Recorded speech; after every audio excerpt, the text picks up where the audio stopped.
It's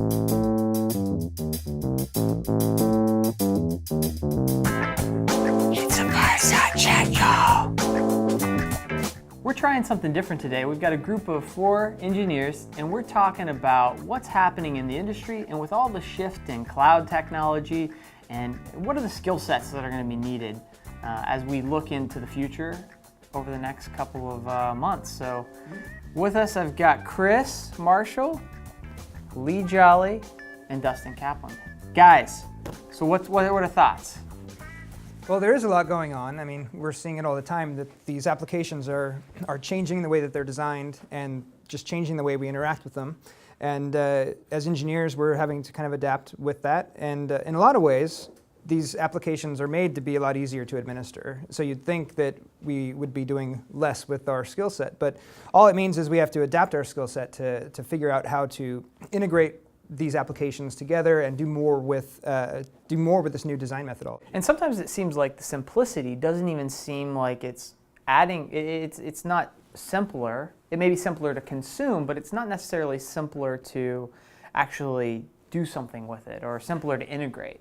Right. Like sometimes you'll see applications that do very well at creating these integrations for you, and it makes it very easy. But sometimes it's not. And learning that next generation of skill sets, and maybe even some light programming and some API calls and this sort of thing, really helps us as engineers to be able to troubleshoot when these things don't work like they expect to. So you think engineering as developers? I mean, what do you guys think? I guess DevOps is the buzzword, right? That's kind of what we're seeing now.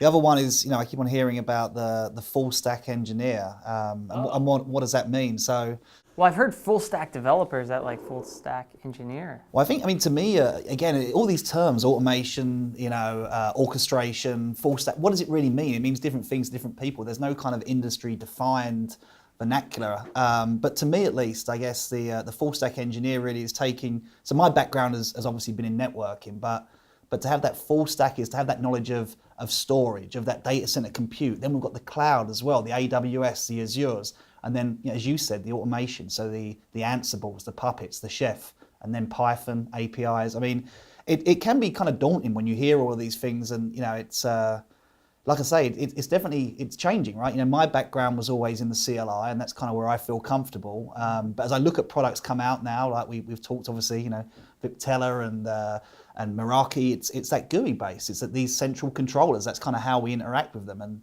obviously, with these kind of defined controllers, the vendor, they give us a GUI, a screen. But if we want to extract more data, that's where the APIs come in. And I don't know, like iOS XE, it's all open now, Python shells and Linux shells, and it's what happens to the old engineer? I don't know.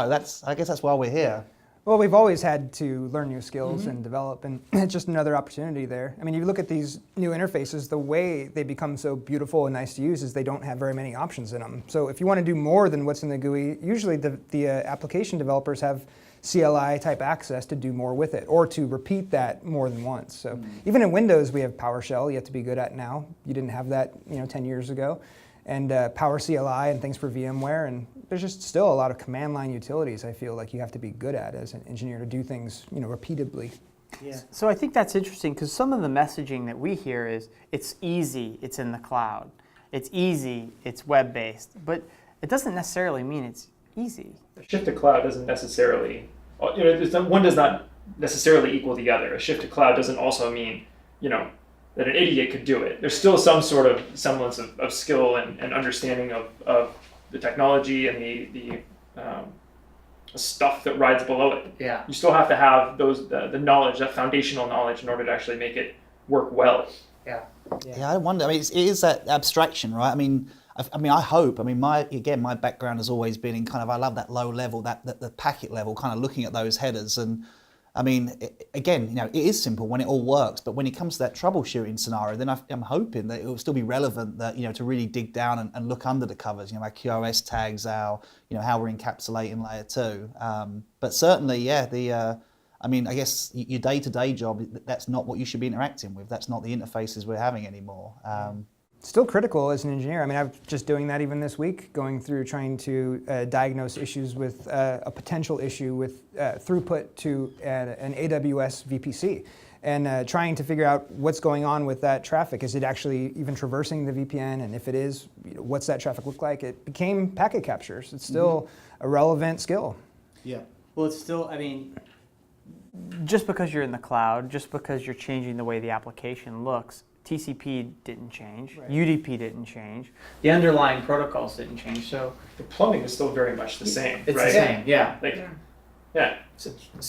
But I mean, I don't know. That's another TCP. Is that relevant anymore? I mean, That's a good point. With Speedy and Quick, Google, all the UDP-based kind of SSL, everything's encrypted. It feels like more and more applications. TCP isn't really the de facto transport layer protocol of choice. But here's a question. Here's one I have for you guys. So what? Because this is kind of. I'm excited now. Let's lean in.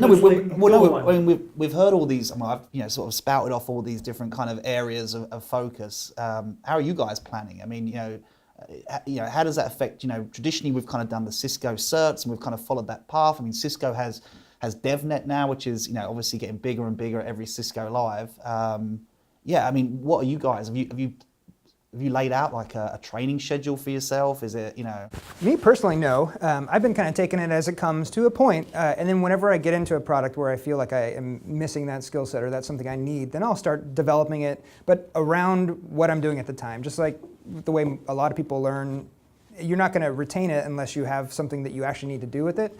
So what's nice as a consultant, though, is we have a lot more opportunities to run into those scenarios. So it's a constant, a chance for learning and evolving that skill set. Learn by necessity kind of thing and exposure. Right. Yeah, I think for me, I'm definitely focused on applications, and looking at what languages are relevant to interface with some of these products. Like we have our monitoring tool, we have Cisco's got their stuff, and how do you interface with those APIs and then make valuable decisions automatically? Everyone's talking about BI. How do we leverage BI?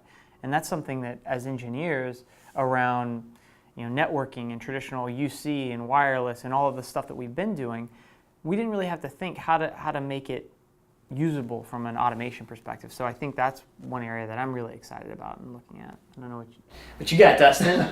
I mean, IT itself has forever been an industry of change, right? Started with mainframes, and then everything broke out to individual servers, and now you see it kind of starting to come back together with cloud, as things are hosted kind of through seemingly one pane of glass through AWS. Even though we know it's a bunch of just back-end servers that are all just stacked together to do the thing you're trying to do. So for me, it's trying to concentrate on what are the best foundational skills that you can kind of move between. Maybe AWS won't be the winner at the end of this when it's all said and done. Maybe Google's platform will be the better, or maybe Microsoft Azure will be the better. So it's trying to figure out which foundational skills you'll be able to move between them. Just like networking, everything still rides on the plumbing.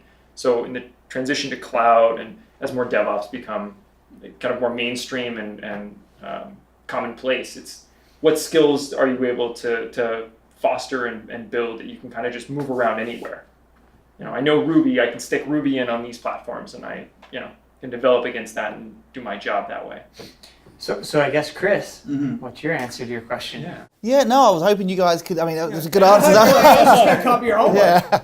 Yeah. No, I mean, for me, I guess. I think what Lee said there is right. I mean, obviously, when you've got a real tangible project, it's hard. Certainly I don't come from a scripting background or a development background, and from people I've spoken to, one of the things I'd like to do is get involved with Python, but. A lot of people have said, unless you need to be achieving a task, just learning a language for the sake of learning a language is tough to do. I also feel like the world hasn't completely changed now. A lot of the customer base that we work with in the enterprise space, I mean, they don't have dedicated DevOps teams. That's not something that's there today. So we still have traditional CLI, and I think that we will have that for the foreseeable, at least the next 2-3 years. It's just preparing yourself. So. For me, I think Python at a basic level. I'm never going to be a fully fledged developer, but at least to a level where I'm proficient, I can actually read some scripting. Linux, again, I mean, it's kind of foundational. I just come from a GUI, but I'm in a Windows like generation, I guess, and that slipped me by. So yes, back to foundation there for me. All these appliances now, everything's built on top of Red Hat or some iteration of Linux. So I think having a foundation there is going to be key. And then, you can't ignore the monster in the room. I mean, it's AWS, it's huge, right? Not to have, at least, if you're going to pick a provider, for me, that's the one. They have from what I've seen, they have a good certification program there. So that's another area of focus. And then obviously, in my spare time, I'll just be doing all my regular Cisco certs and everything else. So yeah, the wife won't see me for a while, I guess. Yeah, nice. Well, cool. Well, I think we could wrap it up with that. I mean, if you have any suggestions, questions, or comments, email us at firesidechat@lookingpoint.com. Thanks for watching. It's a fireside chat, y'all.